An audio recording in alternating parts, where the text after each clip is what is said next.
Okay, this is the 2042 pass of AO-27, and I am in a rare grid square, Delta Mike 37, and the pass is from azimuth 165 with a maximum height of 89 degrees at 271, and the close of the pass is at 347 degrees, and that'll end at roughly 20:57 hours.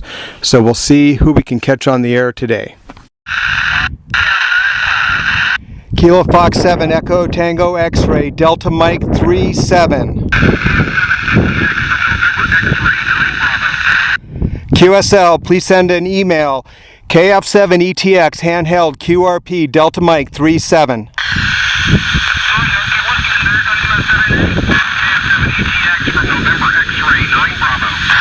X-Ray 9 Bravo QSL, Kilo Fox 7 Echo Tango X-Ray Rare Grid Delta Mike 37 handheld portable.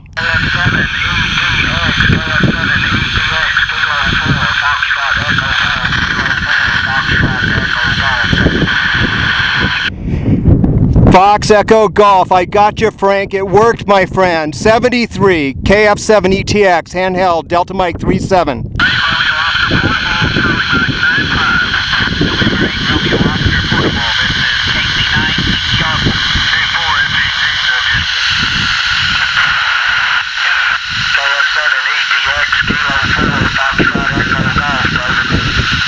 Gotcha, Frank. Fox Echo Golf QSL, my friend. 73, it worked.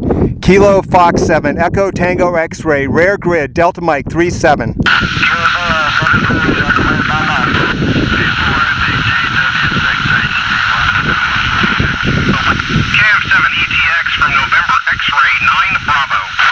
X-Ray 9 Bravo QSL 73, my friend.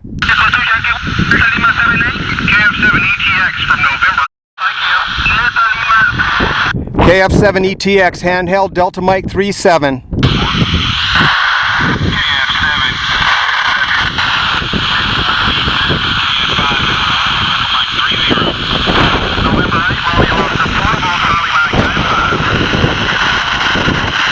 KF7ETX handheld Delta Mike 37.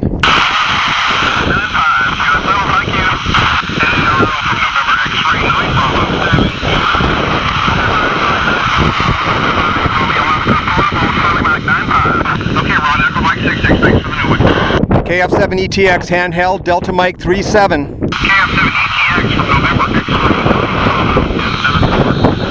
X-Ray 9 Bravo QSL.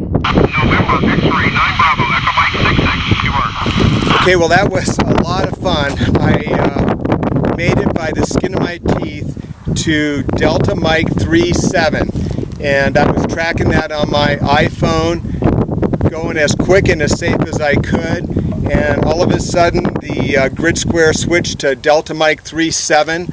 I had an additional 10-15 minutes to get down the road. I found a nice pull-off where I'm not affected by road noise, and I was able to get AO-27.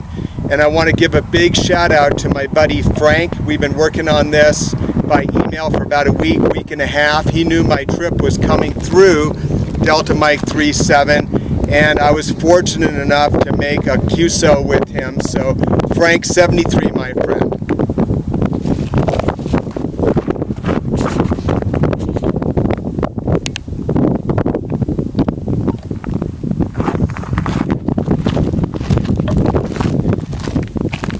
Okay, well, I am going to keep heading down the road. I am now traveling north up through Salt Lake City, and my final destination tonight will be Jackson Hole, Wyoming.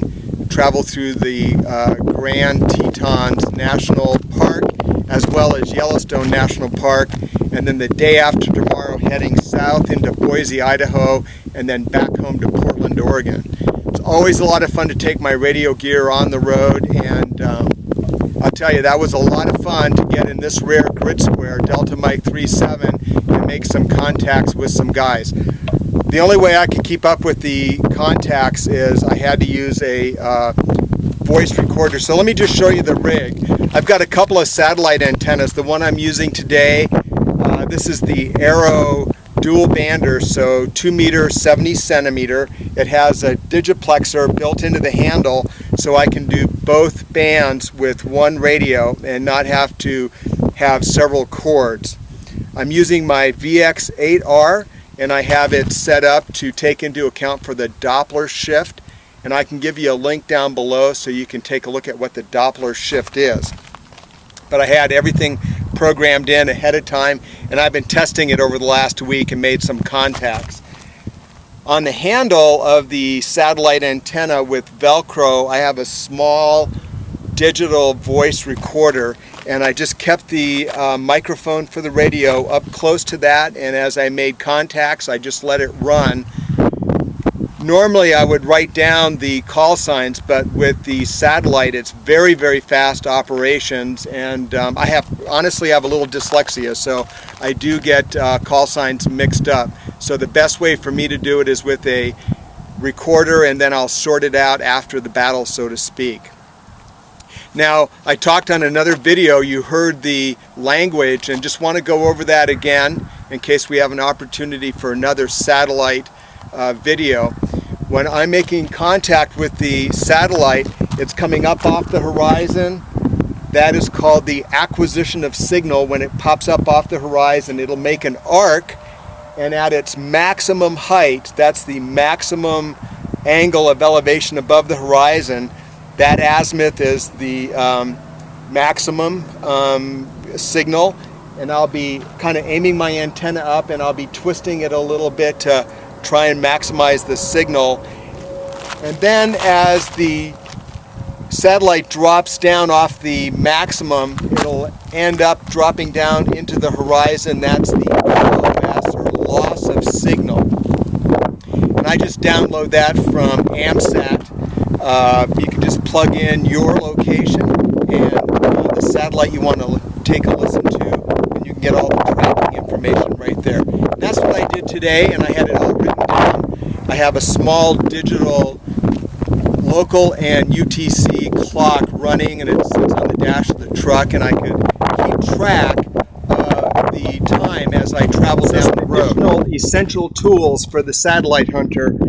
I have this dual clock from MFJ, and it has local and UTC. They're synchronized, and I can use that to make sure I'm on track with the window. And then sometimes I'll set an alarm on my iPhone.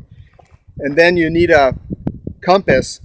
I will locate north, and then I'll find the AOS, or acquisition of signal point, and I'll make a reference on the horizon, some landmark. I'll find the maximum azimuth, and make another mental note of the landscape there, so I know where that is.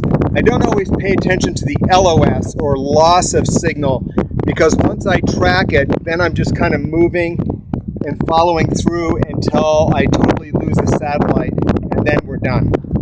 Now, the other thing that I've been doing is I have been posting with my Spot Messenger. I've made a custom message, and I am tracking that on my Facebook as well as my Twitter page. And when I'm 30 minutes out from knowing that I'll be in an area that I can try a contact with the satellite, I'll send that out. And I'm pretty sure that's what Frank was watching for on the Facebook page today.